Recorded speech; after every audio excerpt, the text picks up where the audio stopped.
The anime begins with a curious young girl asking her father why the map of Edthea, the continent where they live, is surrounded by areas completely blacked out. Her father, in a serious tone, explains that beyond their borders live magical beasts of extreme danger. Alicia, like any child full of questions, wants to know more. He continues, telling her there are 4 kings of these magical beasts, each protecting one of the cardinal directions, and that all human efforts to explore beyond have been annihilated by these beings. Their goal is simple: to keep humanity within its own limits. But, he says, the world doesn't end with Edthea. There is so much more out there than one can imagine. Alicia asks if this means they have to spend their entire lives trapped on this single piece of land. Her father replies that perhaps they do, unless an ancient prophecy comes to pass. It speaks of a hero among heroes, someone who will receive a legendary weapon from the King of Hayden, defeat the 4 kings of the magical beasts, and open the way for humanity to see the full extent of the world. Alicia is amazed by the idea and asks if these kings are really that powerful. Her father confirms it. According to legend, each one has enough strength to destroy the entire world. That's why, to face them, courage isn't enough.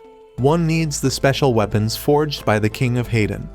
These weapons are unique and immensely boost the power of whoever wields them. Thrilled by the story, the little girl decides right then and there that she would become a hero. Her dream was to get one of those incredible swords and forge new paths for humanity.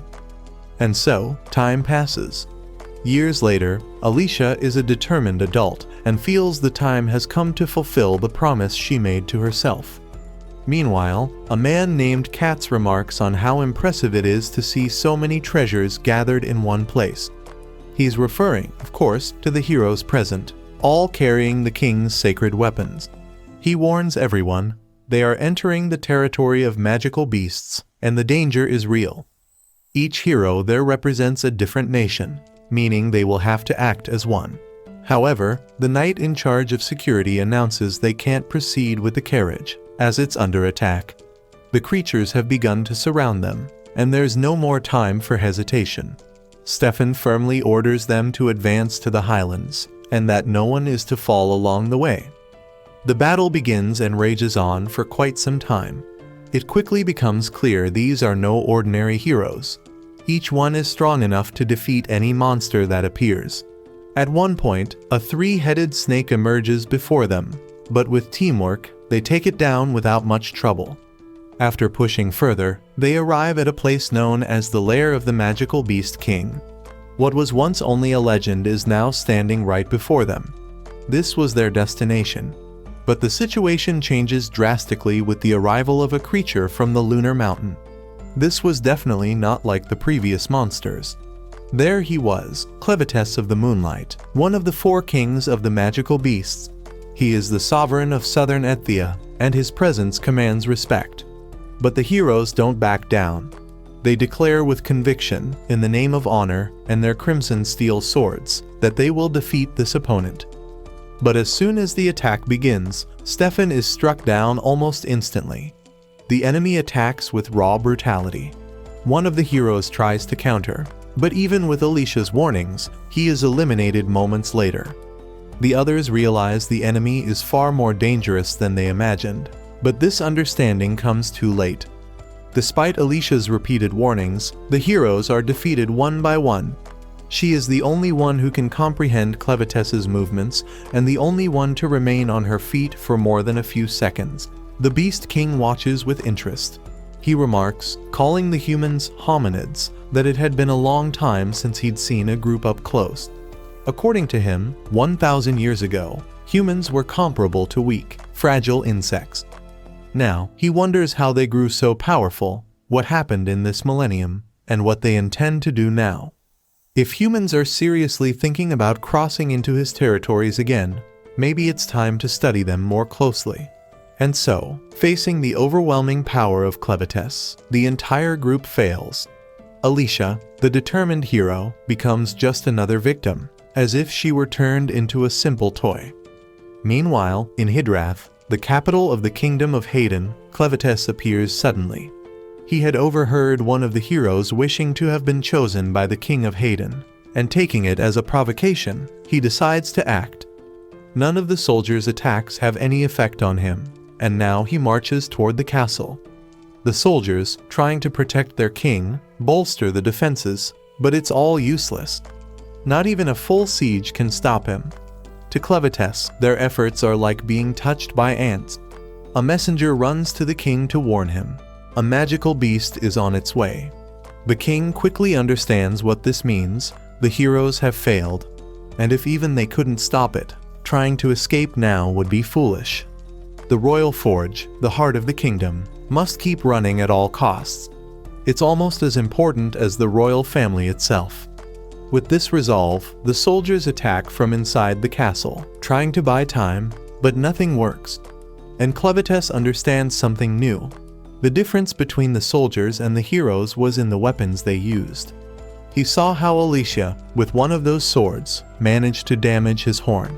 The soldiers, on the other hand, can barely scratch him. Still, he knows that a weapon, when used well, can be extremely dangerous. Because of this, he decides to study everything he can to prevent the humans from getting any stronger. As the king prepares to face the inevitable, he's shocked to see the creature enter his domain completely unharmed. Clevatess, by his robes and jewels, immediately realizes he's standing before the king himself. Hayden asks how it's possible for a magical beast to speak the human language. Clevatess coldly warns him to choose his words carefully. Any mistake could lead to the extinction of all hominids on the continent. He doesn't hesitate to say he could wipe out the Duns, the Orgites, the Sladens, the Bonti, and all the kingdoms of Edthia. The reason? He believes that if one group had the courage to attack him, others might get the same idea. Now, he wants to know every race to understand what kind of creatures humans are. And so, he demands a clear answer. Why did they attack him? Why did they want him dead? The king's reply is blunt. A monster would never understand. For Clevatess, this is the worst possible answer. It's all the reason he needs to gather an army and destroy everything. But amidst the chaos, he hears the cry of a baby. A mother begs for mercy, pleading for her child's life. Clevatess, confused, wonders if the woman has gone mad. He's the one who caused all this destruction. Asking him for help is pointless. Still, he introduces himself, states his name, and reaffirms his plan to annihilate everything. He asks her not to hate him, but to understand that her mistake was being born a human in this world. Even faced with these words, the mother insists, saying the child is not to blame for where she was born, and no matter what terrible mistakes the adults made, it doesn't justify taking the future from someone so small. Clevatess feels no empathy.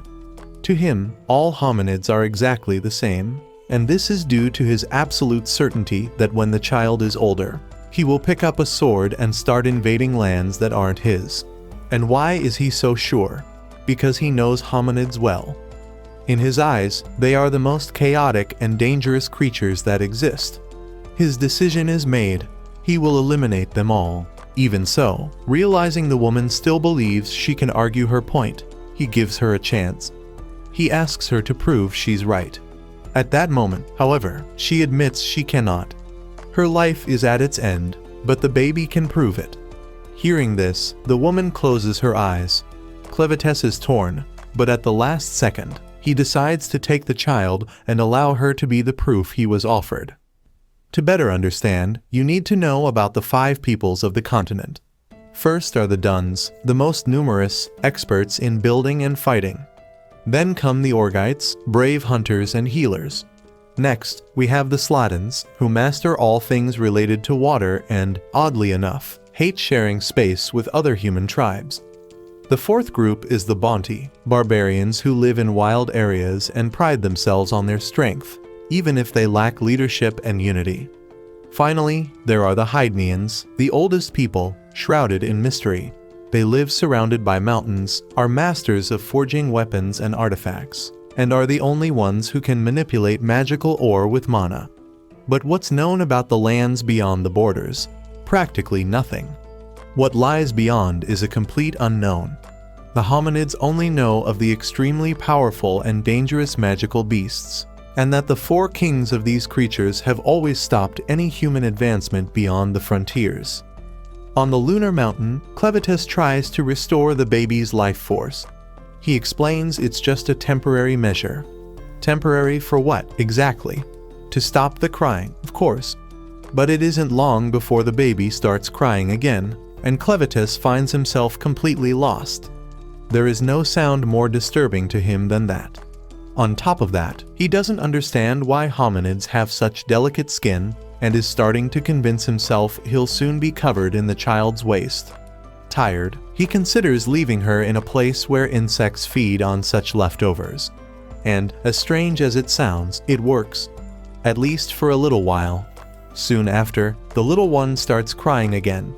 Clevatess was sure that hominids grew just by sleeping a few times, but he realizes he was mistaken. He remembers the words of the one who entrusted the child to him and wonders why he accepted the request. But as a king of magical beasts, backing down would be undignified. He decides to observe the child's growth and, through that, determine the fate of all hominids. Elsewhere, we see the defeated heroes, and among them is Alicia. Memories flash through her mind. The moment she lost her father in an attack and the oath she swore to destroy the king of the magical beasts. Suddenly, she awakens, not understanding where she is, until she hears Clevatess's voice. Her immediate reaction is to prepare to defend herself, but there are no weapons within reach. He informs her that he threw the bodies and weapons into the bottom of the valley and, as unlikely as it sounds, he believes she's the only one who can help him. So, he decides to revive her. She can only move thanks to the demonic blood he injected into her. In other words, Alicia has become a sort of walking corpse. She is confused, unable to understand anything that's happening. The situation worsens when she realizes the magical creature can speak the human language, and she becomes even more disoriented when she sees her body seems to have been completely reconstructed. Clevatess gets straight to the point. He's discovered that only Alicia can help him, and the task he has for her is simple. Feed the baby. Yes, that's it. But even after some time, nothing happens. Clevatess wants to know why. Alicia explains that only the mother can directly feed a child. She feels deeply humiliated for being resurrected for something so meaningless and begs him to bring her back to life, but this time permanently. He replies that it's not possible. As long as the demonic blood flows through her body, she cannot die. The baby starts crying again. Clevatess restores her life force, but can't solve the main problem: hunger. Alicia then demands an explanation. What is a magical beast doing with a human baby? She can't feed it, but to stop the crying, she'll have to raise it, at least for now. Alicia admits she's never been a mother, but Clevatess believes basic knowledge is enough.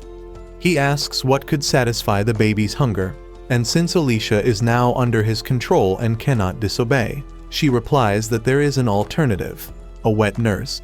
Another woman could do it, and if there wasn't one nearby, it would be possible to hire one, as long as they have money. Since it's obvious Clevatess doesn't have a single coin, she suggests a trade. The region is rich in magical ore, and a small fragment would be enough to pay for the service. Although Alicia is cooperating, her eyes betray another intention. If she could, she would attack the beast in that instant, but her mind quickly makes her back down. She knows what would happen if she tried anything. Clevatess makes a decision. He will go in search of this woman.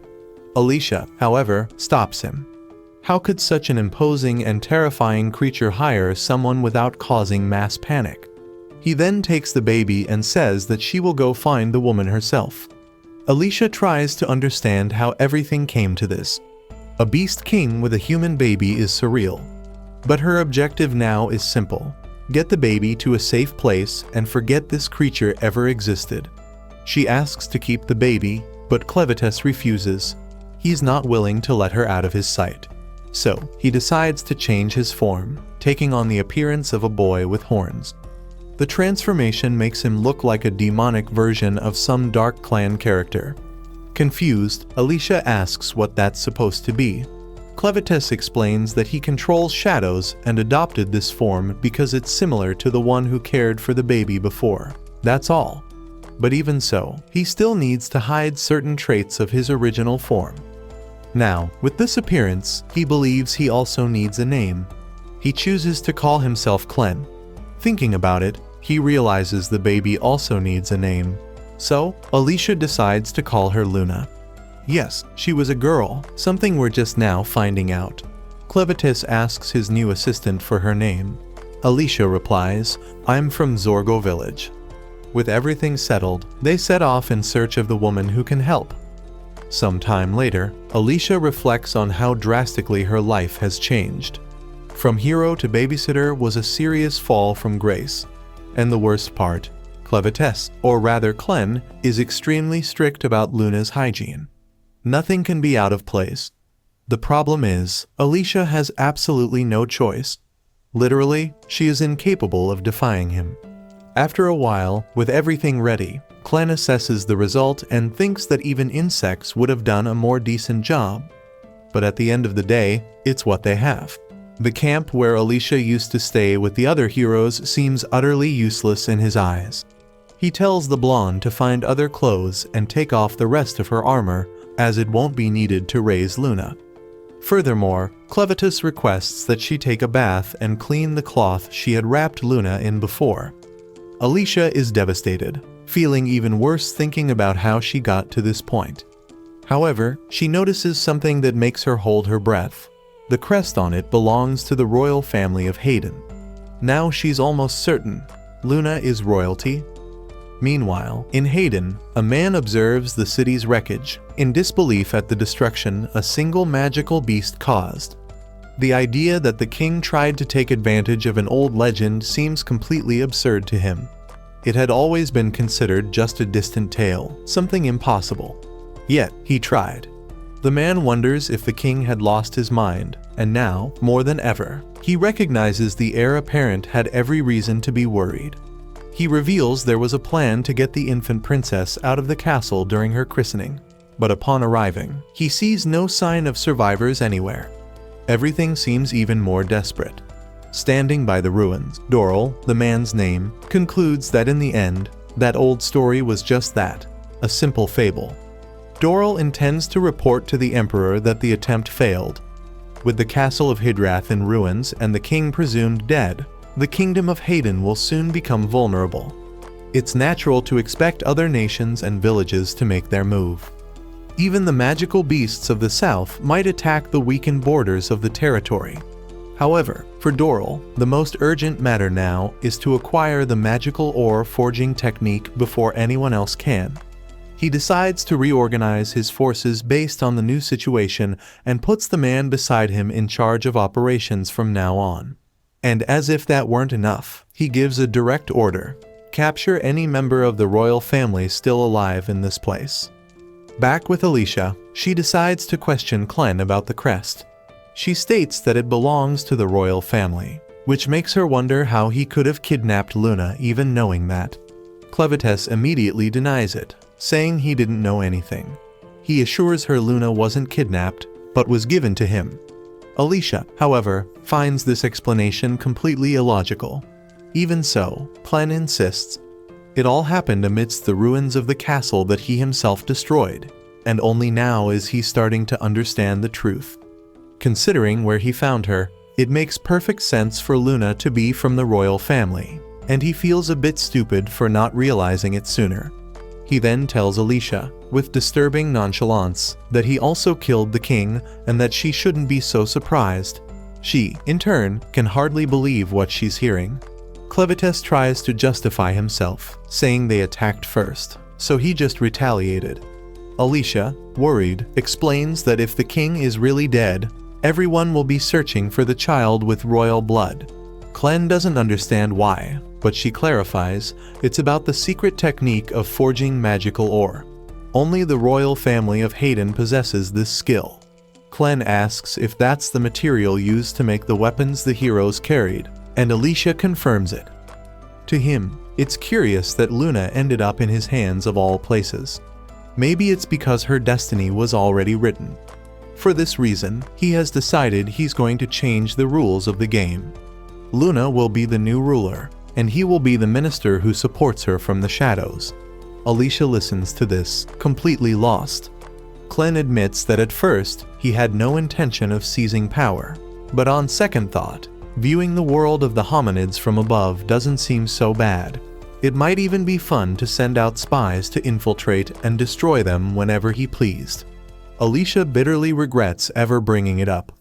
Now she's sure that everything has become much more serious, much darker than she could have ever imagined. Clevatess needs to get out of there soon. The magic and water keeping the little one alive won't last forever. Alicia tries to stay calm, even knowing that when they arrive in a city, no one will accept a man with a horn on his forehead as an authority figure.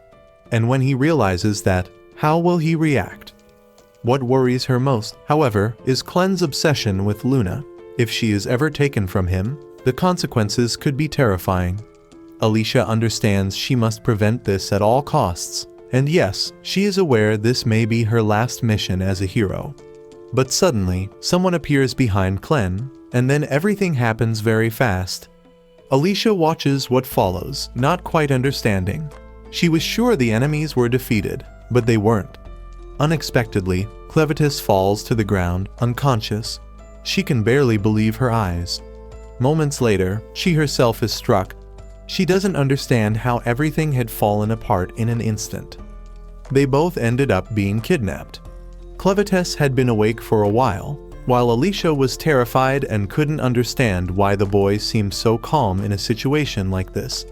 He just told her to calm down, because the little girl was fine. She was crying just a few minutes ago, so there was no reason to worry about that.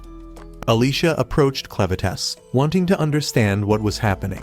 She couldn't accept that he had been defeated with a single blow. She thought his strength had vanished as soon as he returned to his human form, but that wasn't it. Clevatess admitted he was surprised by how weak this body was. Alicia suggested he transform and free everyone, but it wasn't that simple. Clevatess explained that he intended to get the little girl to the throne before reverting to his original form. Besides, he wanted to see more of this human side, to explore and travel the world. Looking at the cart, he realized they had all been attacked and taken by force. He asked Alicia to explain the situation.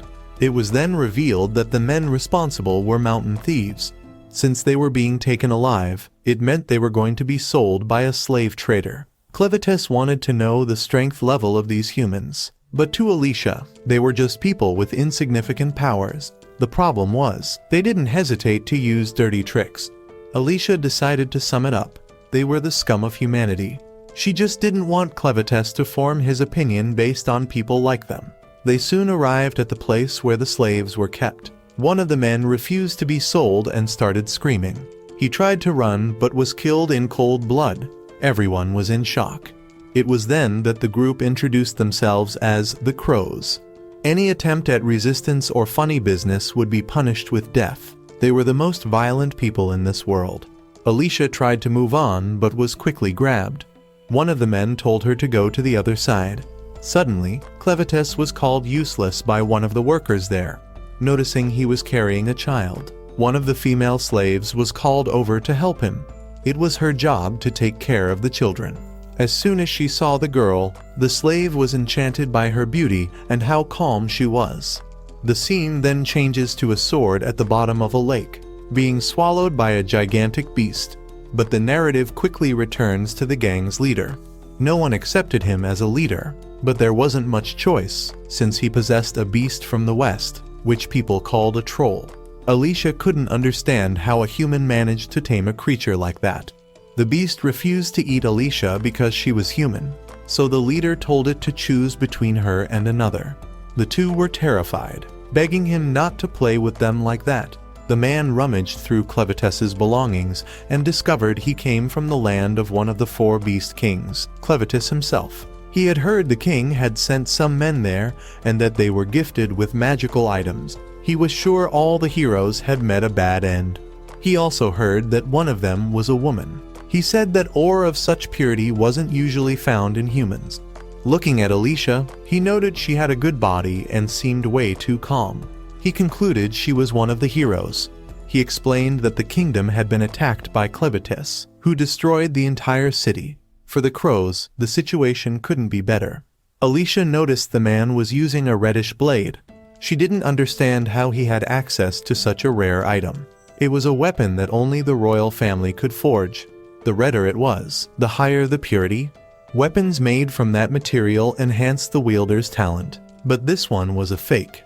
The crows sold counterfeits and also dealt in slaves. No one could tell the difference. The man commented that the entire royal family had been killed in the castle, which affected them greatly. Only that kingdom manufactured these swords. If the kingdom stopped production, their value would skyrocket, and they could sell them for absurd prices. He intended to profit handsomely from this. Plus, ancient treasures would also increase in value. They were cruel thieves and treasure collectors. There were only two ways to get a treasure: be recognized as a hero by the king, or steal it from a dead hero. Getting a dead hero's treasure was easier, since most died in battles in the magical beast lands. The man believed he'd struck gold. A hero had appeared, and he wanted to know the whereabouts of Alicia's treasure, as well as the fate of the other 12 heroes sent to the magic land.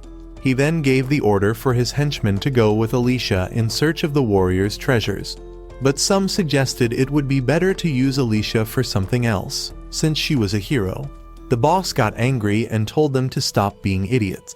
Alicia must know where the other heroes were, and with that, they could make a fortune. Until all the treasures were recovered, Alicia could not die. The rest would be left to the slaves. He ordered her to be taken from his room, but if they wanted to have some fun, they could do whatever they wanted with the girl, as long as they didn't hurt her too much. The men got excited by the idea and, pulling her by the hair, decided to take her to a secluded spot. The scene shifts to Clevatess in a bar, where he realizes all the men are rude and dishonest. Looking back, he sees a girl breastfeeding the little baby. After putting her in the cradle, she asked the baby to be alone for a bit, as she had to serve some tables. As she was grabbing drinks, she got kicked to make her walk faster, until Clevatess himself was forced to serve people. Everyone praised him for being well-fed and helpful, but the woman watching him felt a chill just looking at him. She thought he must have orc blood. The scene changes again. The girl, Nilo, was carrying drinks but ended up being knocked over and dragged by her hair. She was taken away to be taught a lesson. In the bar, people commented that the men there had peculiar tastes in girls. Outside, she was being slapped. They soon stopped hitting Nilo and decided to go back to the bar, but they started feeling dizzy and suspected they had drunk too much. Suddenly, they were killed by Clevatess. After defeating the thugs, he commented that she had 2 incredible melons and wanted to know more about the thieves' gang. The girl explained that she grew up in that place. She had a mother but only remembered her from behind. She barely recalled her face. She was sure her mother was a slave, used as they pleased. She didn't know what had happened to her, as she disappeared when Nilo was 12. Since then, all the violence had been directed at her. She was hit in the face so much that she lost almost all her teeth. Now, she could only hear out of one ear. Over time, she realized her mother had protected her. She started living like an animal, but the situation became a little more bearable when Miss Karen arrived. Karen taught her many things, and eventually, Nilo found a way to be useful to the people on the island. She produced a lot of milk and could breastfeed the babies. Clevatess commented that he heard only those who have given birth could lactate. He wanted to know where her child was. With a sad look, Nilo told him that he died during childbirth. He moved when he was still in her womb, but when he was born, he was already lifeless. Nilo could feel how her child's body grew colder. After that, it felt like the world had turned to darkness and she was being pulled into a shadowy place. At that moment, she thought maybe it would be better to just die. At least then, she could be with her baby. But when she woke up, there was something warm on top of her. It was a baby. It must have been about 6 months old. When she realized how much the child was struggling and fighting for its life, Nilo made a decision. She would breastfeed all the children who came to the village. The next day, more children appeared. Nilo had other children, who were also stillborn. Even so, she knew she had to stay alive. After all, there were more children who needed milk. Nilo's children didn't have that luck, but she was sure they went to a better place. Clevatess was touched that Nilo told him all that. He wanted her to come with him on this journey. Nilo would be responsible for breastfeeding the child. She didn't exactly understand why he was doing all this, but she knew Clevatess didn't trust humanity one bit. For him, there was no reason for them to mistreat Nilo. Now, Luna was starting to like Nilo's presence. He wanted an answer from her. Either she would go with them wherever they went, or she would spend the rest of her life being treated like a punching bag. The decision was entirely Nilo's. She knew it was a good offer, but she also felt she needed to stay and care for the children who would still arrive. The scene switches to Alicia, who is crossing a bridge with the thugs. They warn her not to try any funny business. The bridge is very high, and if she tries to jump, she'll end up being killed by the rocks at the bottom of the sea. The girl had heard of this place before. Looking down, she saw several people trying to escape, but one of the men explained that those people no longer had any love for life. At that moment, one of the men jumped, and Alicia was in shock. If the legend was true, there was a monster at the bottom of that sea, the same creatures from the story of the hero who died in that place. The man who jumped was killed in seconds. The people on the outside also ended up dying. Alicia remembered that these monsters came with the water and forced the people to abandon the mine shaft. Not even the hero known as the strongest of his time could defeat them. Back then, there was still solid ground to stand on. The hero's treasure opened up a waterfall right in front of the kingdom. Alicia realized that this was what they had been looking for all along. The men asked for the name of Alicia's weapon, but she wasn't interested in answering people like them. After all, they gave no one a chance to survive. To her, they were just dirty, heartless people. None of them cared about anything, and they still thought Alicia didn't understand the situation she was in. Her arm was trapped, she had weights on her feet, and now she had to cross a bridge while, on the other side, there were hungry people. Suddenly, a man named Vito jumped onto the bridge and started shaking it. He was a complete psychopath. Because he was blind, he had no fear of heights, but he could perceive a lot just by smell and sound. He knew every move Alicia's body made, and the sound of a heart beating fast made him even more unstable. Even so, Alicia twisted her own arm and threw both of them against the rocks. Now, she wanted to believe in Clevatess. She couldn't die. And that concludes everything from episode 1 to episode 2 of Clevatess. Thank you so much for staying on this channel and watching our videos. Don't forget to like this video and subscribe to our channel so we can keep you updated with our latest content. See you in the next video.